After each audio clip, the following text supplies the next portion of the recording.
স্লোগানটা ছিল একটা একটা লিক ধর, ধরে ধরে জবাই কর।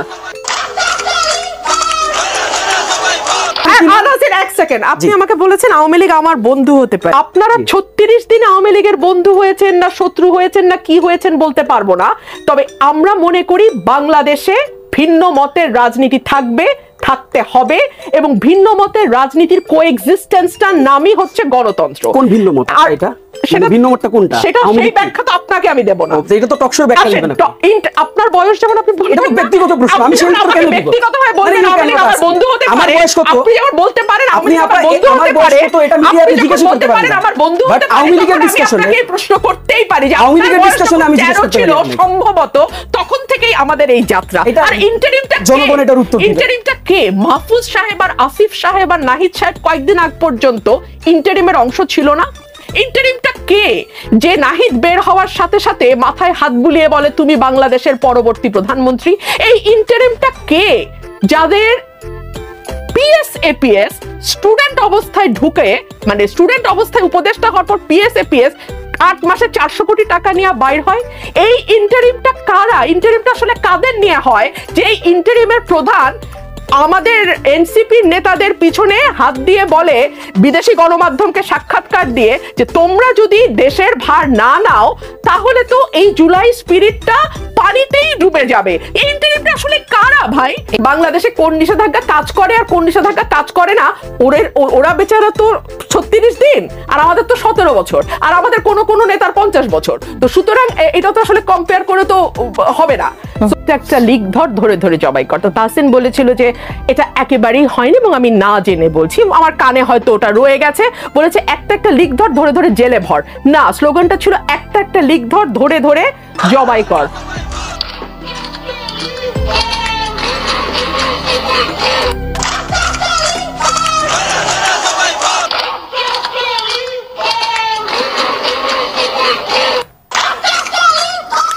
এই যে ধরুন প্রচন্ড রকম অসহিষ্ণুতার যে চাষ, আমি জানি না এটা কি শাহবাগ এলাকাটার সমস্যা কিনা জানি না, তাদেরই কেন জানি চরম অসহিষ্ণুতা। আপনি বিভিন্ন ক্লাস্টারের কথা বলছেন, এটিও কি সেরকম কোন ক্লাস্টার থেকে এসেছে? আমি দেখেন, আমি একদম স্ট্রংলি বলতেছি এখনো, ঠিক আছে? আমি জানি না এই কন্টেন্ট এডিটেড কিনা। এটা চ্যানেল 24 এর একটি কন্টেন্ট, চ্যানেল 24 এর যে কোনো content you can edit sound, but whatever, আমি সেই জায়গায় যাচ্ছি না। আমি দেখেন, আমি স্পষ্ট যেটা অফিসিয়ালি এন্ডোর্স করার একটা ব্যাপার আছে, আমি অফিসিয়ালি এন্ডোর্স করতেছি, যেটা অফিসিয়াল কোনো স্লোগান না। আমি একটু বলতে হবে, আমাকে একটু সুযোগ দিতে হবে। আপনি যেহেতু দেখিয়েছেন, ডেফিনেটলি একটা এভিডেন্স নিয়ে এসেছেন। আমি কেন চ্যালেঞ্জ করছি দেখেন, আমি বারবার বলেছি এখানে ডিফারেন্ট ক্লাস্টার্স আছে। আপনাকে বুঝতে হবে যে এখানে জুলাই আগস্টের সাথে কানেক্টেড মিনিমাম 36টা 38টার মতন সংগঠন আছে, এবং যেটা হয়েছে এটা ডিফারেন্ট ক্লাস্টারে তারা বিভক্ত হয়ে বিভিন্নভাবে স্লোগানগুলো দিয়েছে। তবে অফিসিয়ালি এই স্লোগানকে আমরা কেউ ওন করি না। আমি যেটা মনে করি, কলমের খোঁচায় কোনটা আওয়ামী লীগ হোক, সেটা যেই দলই হোক, এবং তার অপরাধ যত বড় অপরাধী হোক না কেন, আপনি তো একটা কলমের খোঁচা দিয়ে পলিটিক্যাল পার্টি, যেটা আসলে মানুষ দ্বারা গঠিত, মানুষের জন্য, এবং রাজনীতিটা আসলে মানুষ কেন্দ্রিক, তো সেরকম একটি পলিটিক্যাল পার্টিকে আপনি কলমের খোঁচায় নিষিদ্ধ করা, সেটা আমি কখনোই সমর্থন করি না। আচ্ছা, আর দুই হচ্ছে আইনের মাধ্যমে। এখন আইনের মাধ্যমে আমরা তো দেখেছি যে আইন, আপনি একটা মামলা করলেন, সেটার সাক্ষ্য প্রমাণ অনেক কিছুর ভিত্তিতে সেটার একটা রায় আসবে। সেই রায়টা আপনার পক্ষেও যেতে পারে, আপনার বিপক্ষেও যেতে পারে। মামলা করা মানেই যে আওয়ামী লীগ নিষিদ্ধ হওয়া, তেমনটি তো নাও হতে পারে। আমি এই কথাটি এই কারণেই বলছি যে আমরা তো দুটো শাহবাগ দেখলাম, তাই না? একটা গণজাগরণ মঞ্চের শাহবাগ, সেটা বহু বছর আগে একবার আমরা দেখেছি, আর একটা আমরা এখন দেখতে পাচ্ছি। আজকে যখন বলা হচ্ছে একটা একটা আওয়ামী লীগ ধরে ধরে জবাই কর, আওয়ামী লীগ বা League what ever it is, ওটাও কিন্তু আমাকে ততটাই শঙ্কিত করে বহু বছর আগের শাহবাগ আমাকে যেভাবে শঙ্কিত করেছিল। আমি দুটোর মধ্যেই অসহিষ্ণুতা দেখি, আমি দুটোর মধ্যেই এক্সট্রিম একটা আবেগ দেখি। আমরা আগের শাহবাগে দেখেছিলাম এক্সট্রিম ভাবে মুক্তিযুদ্ধের ব্যবহার, এক্সট্রিম ভাবে মুক্তিযুদ্ধকে ব্যবহার করে যার যার মতটাকে চাপিয়ে দেবার একটা চেষ্টা, যে হয় আপনি আমাদের সাথে, না হলে আপনি বাংলাদেশ বিরোধী ফ্যাসিস্ট পন্থী। ঠিক এই কথাটা এসছে তো এখানে বলা হচ্ছে যে এখন বাংলাদেশ দুভাগে বিভক্ত, যারা আমাদের সাথে তারা বাংলাদেশ পন্থী, আর যারা আমাদের সঙ্গে নেই তারা আসলে ফ্যাসিস্ট পন্থী। এত বাইনারি শব্দটা তো এই নতুন প্রজন্মের খুব প্রিয় শব্দ, তাই না? তো এই বাইনারির বিষয়টা তো তারা আজকের তাদের যে মুভমেন্ট যেটা চলছে গত 2-3 দিন ধরে, সেখানেও তো বাইনারি দেখছি। আচ্ছা, সরকার চালাচ্ছে কে? এই প্রশ্নটা আমি না বাংলাদেশের একজন নাগরিক হিসেবে আপনার মাধ্যমে, আমি গণমাধ্যমে করছি। বাংলাদেশের সরকার কে চালাচ্ছে? এই সরকার রাতের অন্ধকারে সেলিনা হায়াত আইভির মতন একজন ব্যক্তি, যিনি নারায়ণগঞ্জে দাঁড়িয়ে আর সকল পুরুষের মুখে ঝামা ঘষে দিয়ে শামীম ওসমানের বিরুদ্ধে একাই দাঁড়ায় ছিল। আপনি তার রাজনীতি পছন্দ করেন কিংবা না করেন, কিন্তু আপনি রাত 2টা বাজে, যিনি দেশ থেকে পালান নাই, তার বাসার থেকে পালান নাই, যিনি গত 15 বছর শামীম ওসমানের চোখে চোখ রেখে একমাত্র মানুষ, কারণ কোনো পুরুষ টুরুষ শামীম ওসমানের সামনে দাঁড়ায় নাই, উনি একমাত্র ব্যক্তি যিনি শামীম ওসমানের চোখে চোখ রেখে কথা বলেছে। তো সেই মানুষটাকে আপনি তুলে নিলেন, আর আব্দুল হামিদকে চুপি চুপি রাত 3টা ব্যাংককের ফ্লাইটে উঠায় দিলেন। তো আপনি আসলে ঠিক কোন সরকার? আবার এই সরকার একদিকে আওয়ামী লীগকে পালাইতে সাহায্য করে, আবার এই সরকারের বিরুদ্ধে যখন স্টুডেন্টরা মাঠে নামে তখন ঠান্ডা পানি ছিটায় তাদের মাথা ঠান্ডা করে। এই সরকারটা আসলে কার সরকার? কোন সরকার? সরকারে কারা আছে? এখন যে মুভমেন্টটা হচ্ছে সেই মুভমেন্টে একটা লিগ ধরে ধরে জবাই কর, এ ধরনের কোনো স্লোগান দেওয়া হয়নি। আচ্ছা, স্লোগানটা আমরা চেঞ্জ করেছি এবং বাংলাদেশের পলিটিক্সে এই স্লোগানের ট্রেডিশনটাকে এবারই আন্দোলনে ভেঙেছে। স্লোগানটা যদি একটু পরিষ্কারভাবে আপনারা শোনেন, এখনো আপনারা চাইলে লাইভ করতে পারেন, আই চ্যালেঞ্জ। স্লোগানটা হচ্ছে একটা লিগ ধরে ধরে জেলে ভর। আচ্ছা, কাজেই এখন রুবিন ফারহানা আপা আসলে যে ট্রেডিশনালি শুনতে এই অভ্যস্ততা থেকে তিনি হয়তো ওইটা জেলটাকে হচ্ছে মানে ওই জবাইটাই শুনে ফেলেছেন। আরেকটা স্লোগান একটু কানে লেগেছিল, গোলাম আজমের বাংলায় আওয়ামী লীগের ঠাঁই। আমি এটার উত্তর দেব, এটি নিয়ে আমি এটার উত্তর দেব। ঠিক আছে, আমি জাস্ট নোট রাখলাম।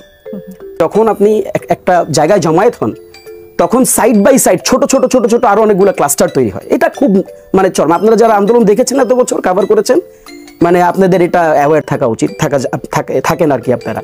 কাজে ওইখানে ডিফারেন্ট একটা ক্লাস্টার থেকে এই স্লোগানটা এসেছে এবং পরবর্তীতে আমরা মানে আমাদের মানে সার্বিক যে আলোচনা, যেই জোট এখানে হয়েছে, জোট বলতে হচ্ছে যেই মানে আন্দোলনের শক্তিগুলো যে নিশ্চিত রূপে তো একটা মানে সমন্বয়ের মাধ্যমে এটা হয়েছে।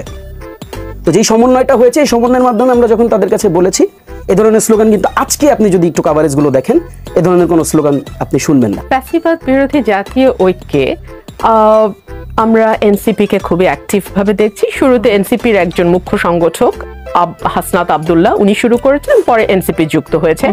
আমরা জামাতের কিছু নেতা কর্মীদের দেখেছি, বাট তার ব্যাপারে জামাত দলগতভাবে বলেছে যে তারা দলগতভাবে সেখানে নেই, কেউ তার ব্যক্তিগত উদ্যোগে সেখানে গেছেন। আচ্ছা, আপনি চাইলে যে নিউজ আমি আপনাকে আজকের চিত্রটা তো ভিন্ন। আজকের চিত্রটা ভিন্ন কিনা আমি জানি না।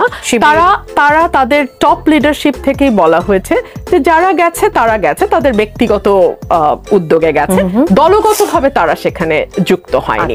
এবং তারা এটাও বলেছে যে কোন দল নিষিদ্ধ হবে, কোন দল নিষিদ্ধ হবে, ঠিক বিএনপি যে কথা বলেছে এটা আসলে মানুষ নির্ধারণ করবে, বলছে সরকার নির্ধারণ করবে। তারা দুটো কথা বলেছে, মানুষ নির্ধারণ করবে, সরকার নির্ধারণ করবে। এখানে আমি কে বলার বা আমরা কে বলার।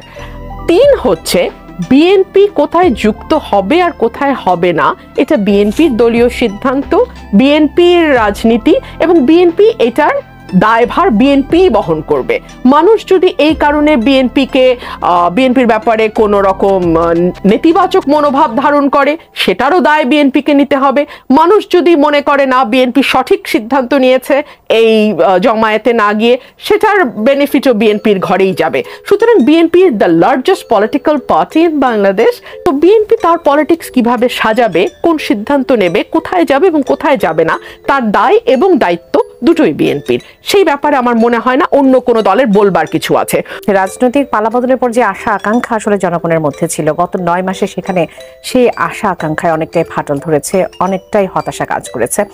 এরকম হওয়ার আসলে কারণ কি হতে যাচ্ছে সামনে? দেখেন, আমরা মানে এই যে ইন্টারিমের ব্যাপারে যে আমরা খুব মানে এখন পজিটিভ, ব্যাপারটা এরকম না। মানে আপনাদের যে কষ্টগুলো কিন্তু আমাদেরও আছে। মানে ইন্টারিম 9 মাসে এখন পর্যন্ত বিচার কার্যক্রম আগায় নিতে পারে। যে ধরনের ইফিসিয়েন্সি আমরা ভাবছিলাম যে ইফিসিয়েন্ট রোলটা প্লে করবে ইন্টারিম, সেটা করতে পারেন। এটা তো বাস্তবতা। আমি যদি অসংখ্যবার করে বলি যে তারা ভালো করতেছে, তো ভালো হবে না। কাজেই দেখেন প্রত্যাশার জায়গাগুলো আসলে ইন্টারিম মিটাতে পারছে না, এবং ইন্টারিম যেন ইফিসিয়েন্টলি রান করতে পারে, এই রানের জন্য কিন্তু আমরা দাবি তুলছি, আওয়াজ তুলছি। আপা যে কথাগুলো বলেছেন, ইনফ্যাক্ট যে যারা পালিয়েছে, এই প্রশ্নের উত্তরগুলো কিন্তু আমরাও খুঁজতেছি। সেই প্রশ্নের উত্তরগুলো আমরা জানি না কবে পাবো, বাট এই প্রশ্নগুলো আমরা করতে থাকবো। আমরা ডেফিনেটলি এই ইন্টারিমকে আমরা অ্যাকাউন্টেবল একটা জায়গায় রাখতে চাই। আর আরেকটা ব্যাপার আমি জাস্ট একটু আপনাকে অ্যাড করে দিই। দেখেন বাংলাদেশে আজকে যে প্রশ্নে আমরা আসলে ডিবেট করতেছি, এই প্রশ্ন, এটা একটা সমাধান, এই প্রশ্নের সমাধান কিন্তু আমরা পেয়েছি আসলে 5 আগস্ট। তারপর আমরা যদি ইন্টারন্যাশনাল রেফারেন্সেস গুলো দেখি, আমরা জার্মানিতে দেখেছি, ইতালিতে দেখেছি, ইন্দোনেশিয়াতে দেখেছি, কম্বোডিয়াতে দেখেছি, এখানে প্রত্যেকটা দল রাজনৈতিক কনসেনসাসের ভিত্তিতে কিন্তু নিষিদ্ধ হয়েছে। দেখেন এটা আমরা বারবার ভুল করতেছি। আমরা দায়টা চাপাই দিতেছি, অনেক সময় আমরা দায়টা চাপাই দিতেছি কাদের উপর? আদালতের উপর দায় চাপাই দিতেছি। আমরা অনেক সময় সংবিধানের কথা বলতেছি, আমরা অনেক সময় নির্বাহী আদেশের কথা, নির্বাহী পাওয়ারের কথা বলতেছি। ফ্যাক্ট কি? ফ্যাক্টটা কোথায়? এই সবগুলো সিদ্ধান্তই যেই বডি নেক, সেটা লেজিটিমেট যে বডিটা আছে বা আইন বা আদালত যদি বলি, তারা যদি নেয়, অথবা এটা যদি নির্বাহী বডি নেয়, অথবা এটা যদি সাংবিধানিকভাবে হয়, এই সব কিছু হওয়ার পূর্বে কি প্রয়োজন? সবকিছু হওয়ার পূর্বে একটা ন্যাশনাল কনসেনসাসের প্রয়োজন। এই ন্যাশনাল কনসেনসাস ছাড়া আপনি যদি আওয়ামী লীগকে নিষিদ্ধ করেনও, সেটা আসলে কিন্তু মানে দুর্বল থেকে যাবে।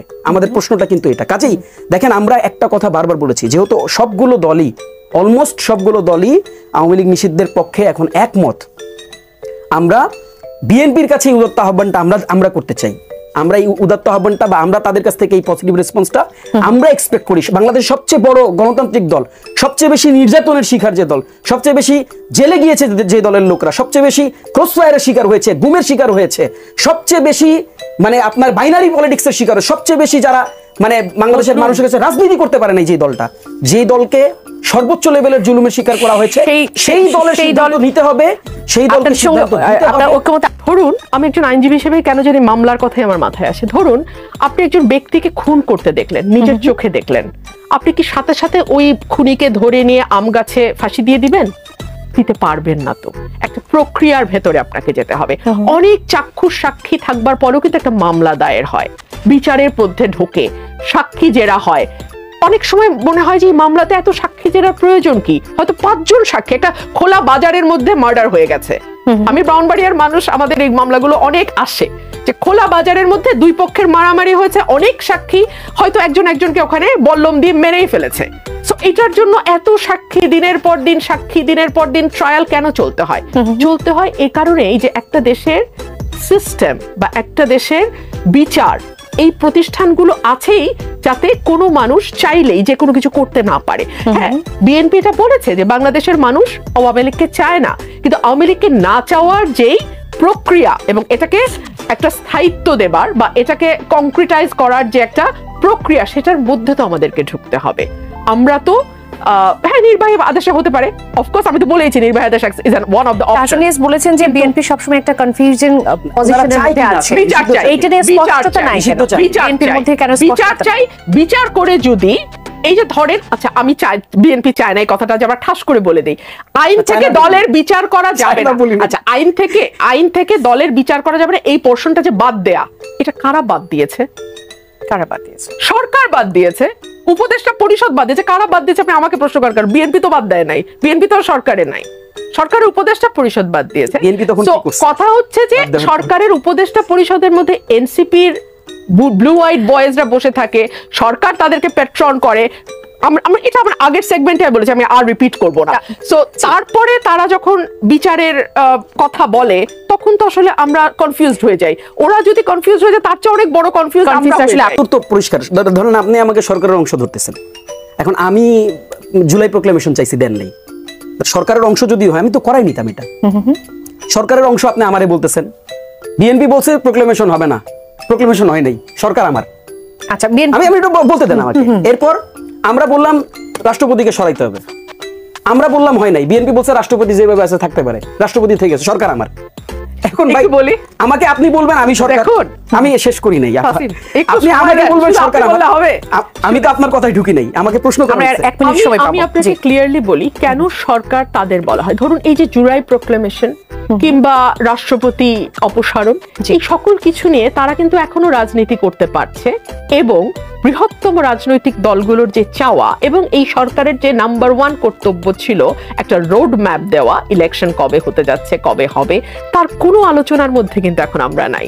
এখনো আমরা গত 8 মাস ধরে জুলাই প্রোক্লেমেশন নিয়ে আছি, এবং যেহেতু এনসিপির একটু সময় দরকার, তাদের এখনো নিবন্ধন হয়নি, নিবন্ধনের শর্তও অনেকগুলো পূরণ করতে হিমশিম খেতে হচ্ছে, সুতরাং তাদের একটু সময় দরকার। সরকারেরও একটু, মানে বিএনপি কে সেটা কনসিডার করছে? ক্ষমতা প্রয়োগিত করা দেখেন দরকার। আপা, দেখেন আপার ভয়েসের So দারুণ। আপা কিন্তু সরকারের মতন করে সিদ্ধান্ত দিতেছে। বিএনপি আমি সময় আমার দরকার, যুক্তিগুলো দিচ্ছি, NCP মানুষ নেবে বা মানে নেবে না। আপা ডিসিশন সব জানেন।